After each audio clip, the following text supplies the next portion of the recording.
All right, we are a little early, but I was talking to Rick a couple days ago about just kind of getting this started. Um, just because I feel, I mean, we'll obviously touch on it, but you kind of were pretty confident with what you wanted to do here with your first pick, um, and so we'll kind of get into it. I didn't do the thing, and people yelled at me. I've got to get the NFL draft sound ready to go. Because we did it the first year, and then I thought it was cheesy. We didn't do it the second year, and then people got mad at me when we didn't do it again. So now I have the thing ready to go. Do you want to? Do we tease the pick at all? Do you want to talk about it at all, or do we just push the button and you say the things? What do you think? I mean, push the button. Everyone knows. Everybody knows. It's not really that secret. Shador Sanders. No, just kidding. Jackson Dart, obviously. Jackson Dart, obviously. So with the first pick in the 2025 draft, it's Ashton Gianti. Um, I feel like this was the exact same thing as like the Bijan draft, where it's like, he's 101 and that's the end of the conversation. I think I asked this probably to the last two 101s. You probably remember from last year. Was there ever a moment where it wasn't Gianti? I'm sure it's a no, but was there ever a moment where you're like, maybe it's anybody else, or as soon as he went to the Raiders, you're like, it's over? Because that's kind of what it felt like when you and I were talking. But even before the Raiders, really. I mean, obviously you don't know where he's going to get drafted, but he's been the pick. So yeah, that was one of those situations where I was like, I was trying to play it out in my head of like, is there any scenario where his value goes down, like depending on how he goes, like if he gets taken here or there, does that change things? And no matter what I kind of thought of, the answer was just no. Um, Even I when, mean, because Jacksonville 5 was heating up, and I was like, well, you don't take a guy this high. I was like, well, there's ETN, and Bigsby's like, not terrible. He's not great, but he's not terrible. But even then, I'm like, well, you don't draft a guy at 5 to just have him sit there. Then obviously we saw the trade they made for Travis Hunter and everything. Um, so GNT joins the squad. We're really going to do some like big picture, like off-season interviews and stuff like that now. But you've taken a very distinct, like kind of slow, like not in a bad way, right? But a very slow and steady, methodical approach on your build here. And I probably asked you the same question last year. Is this not the last piece in the Infinity Stone, right? But is this like, do you really feel like now is the time? How do you piece it together, right? Because again, you and Chase came in at the same time, similar-ish team compositions, very different strategies, but kind of a similar place, I think, when you look at it big picture wise. How are you feeling about your team build? Where this is this the last year that you think you'll have 101? Do you think you have 101 next year? What's the big picture for you guys in the C words? well, I mean, I will just say I would have preferred to take the Chase approach, but he beat me to it. So I Yeah. got into the league, and he had like all the fucking picks. So Yeah.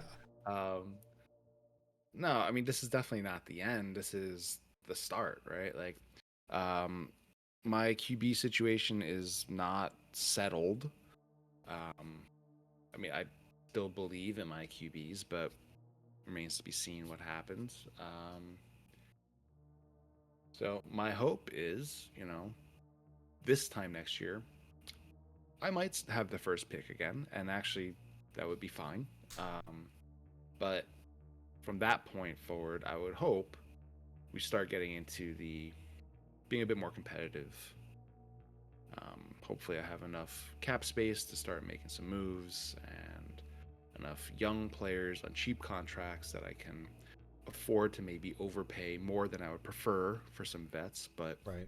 that's what you have to do sometimes, right? So, How did but we'll that see. how did that factor into your strategy with the veteran draft? Um, I think that the league was kind of joking consistently about no one's going to beat out Rick for any of these guys. It doesn't matter. But then here we are, end of the draft. You're still sitting on a quote unquote stockpile of money. Um, what was your strategy with that? Were you factoring in the rookie picks? Were you Yeah, factoring in like what does that look like really? absolutely factoring in rookie picks. And I have like a decent amount of picks this year. So I do need to take all those contracts into or I thought need to take all those potential contracts into consideration when approaching the vet draft, and then also knowing that like I'm not competing with the Corys or the Cams or whoever's like I can't put together a roster that strong this year. Right. So, like I want to build, I want to add talent, preferably at good value in terms of contracts. Right. But like I'm not, pushing the chips in right now, you know. Yeah. So I expect Janty to be, one of the top RBs for the next however many years. Hopefully at least my rookie contract, if not longer. I had Saquon. I doubt he has the same year he had this past year, but I think he'll still be, one of the top guys. And at the very least, like, these are also trade chips, right? Like, Right. this is, in my opinion, probably the cheapest Genty will ever be. Yep. Or for the foreseeable future, anyway, right? Like, eventually it'll come back down, but my expectation is his value will go up as he actually plays in the NFL. Yeah. So, Do we'll see what you? happens. And look, generally, I hate this conversation, but I think that running back is the only position that you can do this at. Do you think that GNT is Dynasty RB1 right now, like in this moment? He's probably one of the top, but like until Yeah, he's like on top the two, field, three. until Yeah. he's on the field, like no. And so that's and you and I generally have very good takes. In fact, when you and I argue with Gavin or Mills in another shared league of ours, and you put an emote like with like the cap, like I agree with you. It always warms my heart on the inside when I type out this monologue and I see that Rick said this, because I feel like we think similarly. Because people will do that, be like, when Marvin Harrison Jr. got drafted, people were like, is he dynasty wide receiver 3? I'm like, no, like what do you? But I feel like that argument for running backs is the only position that you can really do that at. And I think there could be a case made, but we'll have to see how this goes in week 1 in training, kind of all those things. Does this not to continue to bring up old memes or anything, but does this, now that you've got GNT officially on the roster, does this mean that Saquon Barkley is available for purchase potentially? Is that something you've considered at all, or is that not even on the radar right now? I mean, he's been available for purchase since I got him in a draft, like the vet auction, I should say. Which I said, I put that in the chat. I was like, he's available.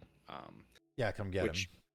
But also, like, I'm not just trying to get rid of him, right? Like, if someone has like a legit offer, like, I'll move him, and if not, then he can help me get towards another first overall or extra pick or whatever the case may be, right? So yeah, I was more just curious, just because now that you've got someone that is going to be, you've got 2 plug and play, don't ever think about it, running backs, and so just kind of a fun thought exercise. And another fun thought exercise is, we already kind of touched on your quarterback situation. I got to figure out how to phrase this intelligently, but at what point in time do you think to start sharpshooting for quarterbacks, or solidifying that position, right? Because your quarterbacks could be, we could look 5 years from now and be like, haha, can't believe that there was some doubt in this room. We could look 5 years from now and be like, haha, can't believe we drafted them at 101 and 104. Does that give you any nervousness, kind of considering the fact that the rest of the roster is really, like, you could see the vision for everything, but there's still some really glaring concerns at those other 2 positions? Right now, no. I'm not expecting to be like in the mix, like for real this year. So right now, no.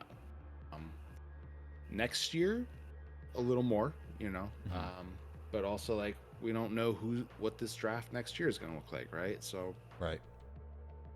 It's way too early to be looking that far ahead, but just as of today, no. And then what do you think about your new division? Are you kind of happy that you kind of got to that?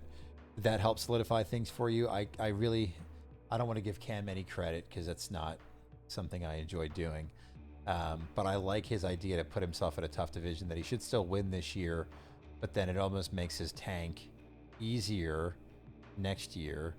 You know, when you're in that division that is very competitive, does that not even change your mindset a little bit? Or are you like, okay, cool, a couple extra losses that are not secured, right? But like you've got a harder schedule, so that kind of helps you maybe get towards the 101, which is or the extra pick bracket that you're aiming for. No, I don't care about that. Like, if your team is good enough to win, like, you're gonna win, right? And like, I don't know. I think it's certainly it's possible, but I feel like it's unlikely that if I feel confident that I have a competitive team, that my division will be what prevents me from making the playoffs. You know, because like once Yeah, you're in the playoffs, it doesn't matter at that point. right. Your division, your So record, none of that matters. Yeah. Um, I don't want to start crying about thinking about 2 years ago. Um, last question I have for you before we do the wrap up, final thoughts, all that good stuff. Was there anybody that made a legitimately serious offer, whether it was close or not? Was there any team that kind of said, "What's for 101? Here is a package." Did that happen at all? Did nobody even try? Was it somewhere in between? uh, I was literally talking to someone like right before this. So yes, Do you feel like leaking anything or no? I mean, I don't want to blow anything up for anyone, but I don't personally care. I But want to I know. don't want to like But you don't want to blow up their spot at the same time. That's fair. yeah, like Um, did it ever get close where you were like, or did it not get to that point? I mean, I was pretty set on making this pick. Yeah, So like it would have taken like a lot to move me out of this spot. yeah, Um, and so yeah, no, not really. not really. Like not certainly not like anything bad in Nothing, terms yeah, of offer, right? but But nothing that made you like lean forward and say, "Okay, hold on a second."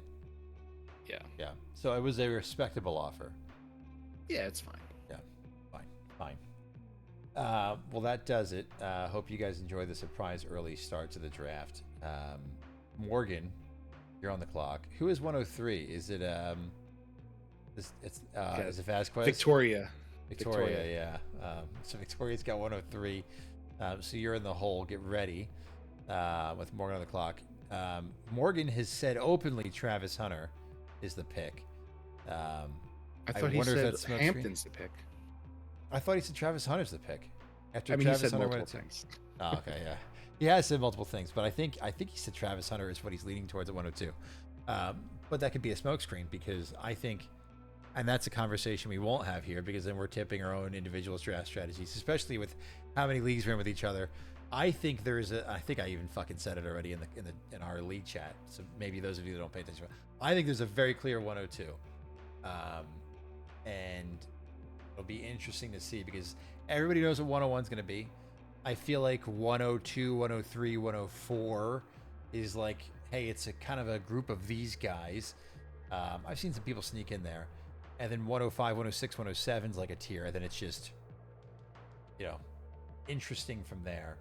But I've been playing with the draft board, and there's someone that I'm hoping to sharpshoot in the second round with all these mock drafts I've done. I don't see. We're excited. It's draft season. We're finally here. Morgan, you're on the clock. Any final thoughts from you, Rick? Uh, nope. Just looking forward to getting through this draft and all these other drafts I've got coming up. And Yeah, it's an exciting time of year. It's like Christmas. it is. It is Christmas. I took Wednesday, Thursday, Friday, Saturday, Sunday off work this week just to be around for the draft. Give my wife a day on Wednesday to relax, and then don't talk to me all day Thursday. So if you get an absolutely dog shit offer in your inbox, it's from me. That'll do it. Thank you guys. We'll catch up with you soon. Morgan, can't wait to hear about the draft, and looking forward to hopefully talking to Victoria shortly after that.